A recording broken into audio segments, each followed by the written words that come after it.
नमस्ते स्टूडेंट्स। आज हम अंडरस्टैंड द सेल्फ यानी कि हमारी जो स्वयं की समझ या आत्मबोध वाले जो कोर्स है उसके अंदर संप्रेषण के प्रकार के बारे में जानेंगे। संप्रेषण, पिछली कक्षा में हमने संप्रेषण के बारे में जाना था। संप्रेषण का अर्थ क्या है? जैसा कि इसका अर्थ हमने जाना था कि जब दो या दो से अधिक व्यक्तियों के बीच अपने विचारों, अपने संप्रत्ययों, अपने सिद्धांतों, भावों को जो आदान प्रदान होता है वह संप्रेषण में आता है। संप्रेषण अंग्रेजी वर्ड कम्युनिकेशन है। तो आज की कक्षा में हम अब जानेंगे कि जो संप्रेषण है उसके प्रकार कौन से हैं। संप्रेषण के प्रकार, संप्रेषण के यहाँ पर प्रकारों की बात है तो संप्रेषण के दो प्रकार बताए गए। जैसा कि मैंने यहाँ पर पूरा डायग्राम बनाया गया है, आज हम इस संपूर्ण या पूरे डायग्राम को समझेंगे। संप्रेषण के दो प्रकार है। पहला है शाब्दिक संप्रेषण, दूसरा है अशाब्दिक संप्रेषण। शाब्दिक और अशाब्दिक दोनों संप्रेषण का अपना अलग महत्व है, अलग है। जैसा शाब्दिक अर्थ से पता चलता है कि जिसमें शब्दों का प्रयोग हो रहा है, और अशाब्दिक जिसमें कि बिना शब्दों के कम्युनिकेशन हो रहा है। ये दोनों संप्रेषण के प्रकार है, इनको हम विस्तृत रूप से जानते हैं। सबसे पहला है शाब्दिक संप्रेषण। शाब्दिक संप्रेषण को दो कैटेगरी में डिवाइड किया गया है। इसके भी दो प्रकार है। पहला है मौखिक संप्रेषण, दूसरा है लिखित संप्रेषण।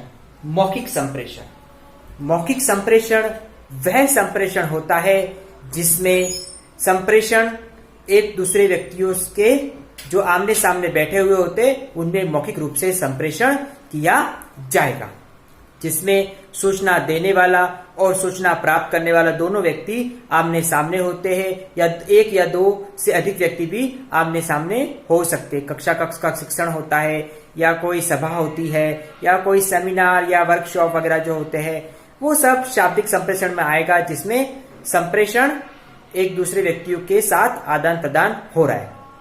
वर्तमान समय टेक्नोलॉजी की बात करें तो शाब्दिक संप्रेषण में जो हम फोन पे जो वार्तालाप करते हैं वो भी शाब्दिक संप्रेषण में आएगा। तो वह संप्रेषण जिसमें हम कह सकते हैं कि संप्रेषणकर्ता मौखिक रूप से अपने विचारों, अपने संप्रत्यय, अपने भावों का आदान प्रदान इस संप्रेषण के अंतर्गत करता है, और संप्रेषण मौखिक रूप से प्रदान किया जाता है। दूसरा है लिखित संप्रेषण। लिखित संप्रेषण यानी कि लिखित संप्रेषण वह संप्रेषण जिसमें संप्रेषण जो सूचना देने वाला होता है, संप्रेषण करने वाला होता है, वह लिखित रूप से अपने विचारों, अपने भावों को दूसरों के सामने प्रस्तुत करता है। जैसा कि पहले जो पोस्ट ऑफिस में जो पत्रों के द्वारा एक दूसरे को संदेश प्रदान किया जाता था वो लिखित संप्रेषण में है। यानी कि हम कह सकते हैं कि लिखित रूप से अपने विचारों को दूसरों के सामने प्रस्तुत करना। एग्जाम्स होते हैं, एग्जाम्स के अंतर्गत हम जो आंसर्स लिखते हैं और जो जांच करता होता है वो हमारे विचारों को लिखित रूप से प्राप्त करता है और उसका जांच या मूल्यांकन करता है, तो वो लिखित के अंतर्गत आ जाता है। साथ ही साथ हम कह सकते हैं कि वर्तमान समय में जो मोबाइल में हम जो ऑनलाइन जो वार्तालाप करता है, जो चैट के माध्यम से, जो टाइपिंग के माध्यम से और विभिन्न जो सोशल साइट्स का उपयोग करके अपने विचारों को प्रस्तुत करते वो लिखित संप्रेषण में आएगा। अब मौखिक और लिखित संप्रेषण के जब अंतर की बात करेंगे तो हम पाएंगे कि जो मौखिक संप्रेषण होता है उसमें ज्यादातर पाया जाता है कि जो संप्रेषण एक या दो से व्यक्ति के बीच में होता है वो दोनों आमने सामने एक दूसरे के होते हैं, जबकि लिखित संप्रेषण में ऐसा नहीं है। दोनों को एक दूसरे के आमने सामने होने की जरूरत नहीं है। संप्रेषण देने वाला यानी कि जो सूचना देने वाला होता है और सूचना जो प्राप्त करने वाला होता है, उन दो एक दूसरे से अलग हो सकते हैं, एक दूसरे के पास होना जरूरी नहीं है। एक स्थान से दूसरे स्थान पर लिखित रूप में अपने संप्रेषण को आसानी के रूप से प्रस्तुत किया जा सकता है। तो ये कहलाता है हमारा लिखित संप्रेषण, जिसके अंतर्गत सूचनाओं को हम लिखित रूप में जो सूचना प्राप्त करने वाला होता है उसको प्रदान या दे सकते हैं। तो हमारा शाब्दिक संप्रेषण हुआ जिसमें हमने जाना कि जो मौखिक संप्रेषण क्या है और लिखित संप्रेषण क्या है। मौखिक संप्रेषण में बोलकर सूचना प्रदान की जाती है, और वही लिखित संप्रेषण में सूचनाओं को एक व्यक्ति दूसरे व्यक्ति या अन्य लोगों को लिखित रूप में किसी पत्र के माध्यम से या किसी लिखित माध्यम से प्रदान कर सकता है। अब हमारा जो संप्रेषण का जो दूसरा प्रकार है अशाब्दिक संप्रेषण। अशाब्दिक, यानी कि जिसमें शब्द का प्रयोग नहीं हो रहा है, बिना शब्दों के, बिना बोले अपने विचारों को, अपने भावों को दूसरे के सामने प्रस्तुत करना, और जो प्राप्तकर्ता होते हैं, जो सूचना प्राप्त कर रहा है, वो हमारे बिना शब्द प्रयोग किए ही हमारे विचारों को समझ सकता है और जान सकता है, वो हमारे इस अशाब्दिक संप्रेषण में आता है। उदाहरण के तौर पर म्यूजिक बहुत तरह से होते हैं।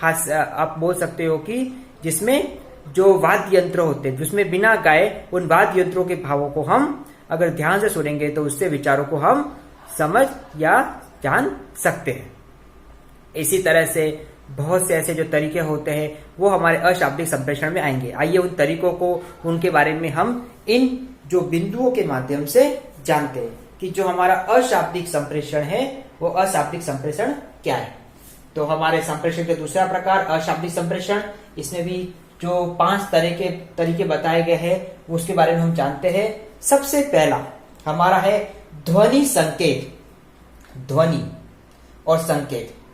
ध्वनि संकेत के अंतर्गत बिना गाए हुए जो वाद्य यंत्र होते हैं, चाहे वो ढोल बजाना हो या जो भी अपने जो वाद्य यंत्र जो पाए जाते हैं उनके बारे में हो, तो उसके अंतर्गत हम देखेंगे कई बार वाद्य यंत्र बड़े जोश से बजाए जाते हैं, तो हम समझ सकते हैं कि खुशी का माहौल है और हमको उसका भाव पता चलता है कि खुशी के मारे वाद्य यंत्र का प्रयोग बजाया जा रहा है। और कई बार बड़ी उदासी से वाद्य यंत्रों को बजाया जाता है, तो हम उस भाव को समझ जाते हैं कि यह जो है हमको ये क्या कहना चाह रहा है और किस तरह का माहौल है, यानी कि बिना बोले उस वाद्य यंत्रों के प्रयोग से हम समझ जाते हैं। इसी तरह हमारा राष्ट्रगान कई बार बिना बोले सिर्फ वाद्य यंत्र के माध्यम से गाया जाता है, तो भी हम उसका भाव समझ सकते हैं कि यह राष्ट्रगान गाया जा रहा है। तो यह है हमारे संप्रेषण का पहला, इस जो अशाब्दिक संप्रेषण की ध्वनि संकेत। दूसरा है स्पर्श संपर्क। स्पर्श संपर्क के अंतर्गत हम समझेंगे जैसे कि कई बार किसी व्यक्ति के छूने से या उसके हमको अनुभव होने से ही, संपर्क होने से ही हम उसके भाव को समझ सकते हैं। जैसे कि एक माता का अपने, जैसे मान लीजिए बालक रो रहा है और बालक के पास माता आकर उसको गोदी में उठा रही है, उसने उसको कुछ बोल रही, सिर्फ गोदी में उठाने से ही बच्चा उस संपर्क को महसूस करता है, रोना बंद करता था, उसको पता चलता है कि माँ उसके पास आ गई है, उसको अब डरने की जरूरत या उसको जो घबराहट हो रही थी उसकी जरूरत नहीं है। कई बार एक व्यक्ति किसी आकस्मिक घटना से या एक दुखी भरे वातावरण में मायूस होता है और कोई व्यक्ति उसको सराहना देकर उसको आप बोल सकते गले मिलता है या उसको हाथ से हाथ मिलाता है, तो हम समझ सकते हैं कि उसको सहानुभूति या सिंपैथी मिल रही है।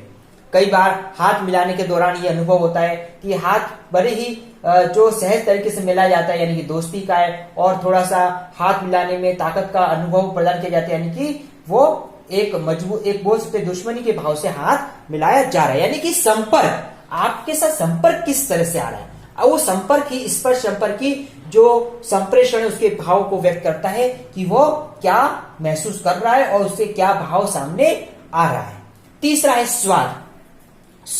अब स्वाद को हम देखेंगे कि मान लीजिए हमको कोई खाने की वस्तु मिली, ठीक है, मिठाई मिली, तो हम उस मिठाई को खाने से अंदर से एक अलग अनुभूत होते हैं, तो सामने वाला समझ जाता है कि उसको मिठाई खाकर काफी आनंद आया है, यानी कि उसके भाव दूसरे के सामने प्रस्तुत हो रहे हैं कि उसको अंदर से एक आनंद की अनुभूति हो रही है, बिना बोले ही उस दूसरे को उसके भाव समझ में आ जाता है। इसके साथ ही हम कोई खाना खाते हैं, ठीक है, तो खाना खाने के जब हम आनंद की अनुभूति करते हैं तो वो हमारा आनंद दूसरों के सामने हमारे संप्रेषण के रूप में प्रस्तुत करता है। इसके साथ ही कई बार हमको कोई खाने की चीज पसंद नहीं आती है और हमको एक निवाला खाते ही हम हमारा मुंह बिगाड़ने लग जाते हैं, तो इसका मतलब हमको वो स्वाद पसंद नहीं आ रहा, हमको खाना पसंद नहीं आ रहा है, तो हम सामने वाले को ये बताने की कोशिश करते हैं कि हमको वो खाना पसंद नहीं आ रहा है, तो हमारे बिना बोले ही सामने वाला समझ जाता है कि यह उसको समझ में नहीं आ रहा है। अगला है दृष्टि संकेत। दृष्टि संकेत के अंतर्गत क्या होता है कि जो देखने वाले की जो दृष्टि होती है और जो उसको देख रहा है, दोनों के दृष्टि से हम भाव को समझ सकते हैं। कई बार बच्चा मस्ती कर रहा है, माँ उसको आंख दिखाती है या पिता उसको आंख दिखाते हैं, तो आंख दिखाने से एक संप्रेषण सामने वाले के सामने जा रहा है कि बच्चे के सामने जा रहा है कि उसको ये अब काम नहीं करना, उसको मस्ती नहीं करनी, नहीं तो उसको मार पड़ सकती सिर्फ आंख दिखाने से। अध्यापक कक्षा के अंतर्गत जब बालक शोर कर रहे होते हैं और शोरगुल वाले वातावरण में बच्चों को आंख दिखा देते हैं तो समझ जाते बच्चे कि अब उनको आगे अनुशासन भंग नहीं करना है। इसी तरह से जब दो दुश्मन लोग आपस में मिलते हैं तो एक आंख दिखाकर अपनी दुश्मनी को व्यक्त करते हैं। इसी तरह से हम कह सकते हैं कि जो दृष्टि संकेत होता है वो कहीं ना कहीं संप्रेषण के अंतर्गत आता है। इसी तरह से दृष्टि के अंतर्गत बहुत से ऐसे भाव होता है जो हम कह सकते हैं कि सहानुभूति या वात्सल्य वाले जो दृष्टिकोण में भी दृष्टि के माध्यम से सामने वाले को बताया जाता है कि दृष्टि के माध्यम से वो क्या संप्रेषण करना चाह रहा है। तो यह है दृष्टि संकेत। अगला है गंध। गंध जो होती है वो गंध भी काफी जो अशाब्दिक संप्रेषण में आती है। जो सुगंधित गंध होती है उससे हम आनंद की अनुभूति करते हैं और जो दुर्गंध होती है उससे हम दूर भागने की कोशिश करते हैं। तो इस गंध के माध्यम से हम कह सकते हैं कि हमारे जो भाव है वो कहीं ना कहीं अशाब्दिक रूप से दूसरों के सामने प्रस्तुत होते हैं। तो हमने आज की कक्षा के अंतर्गत ये जाना कि संप्रेषण के प्रकार क्या है और इस शब्द संप्रेषण का जो शाब्दिक और अशाब्दिक संप्रेषण है इनको कितने भागों में विभक्त किया गया है। Thank you. संप्रेषण के कितने प्रकार है, इसके प्रकारों को बताइए।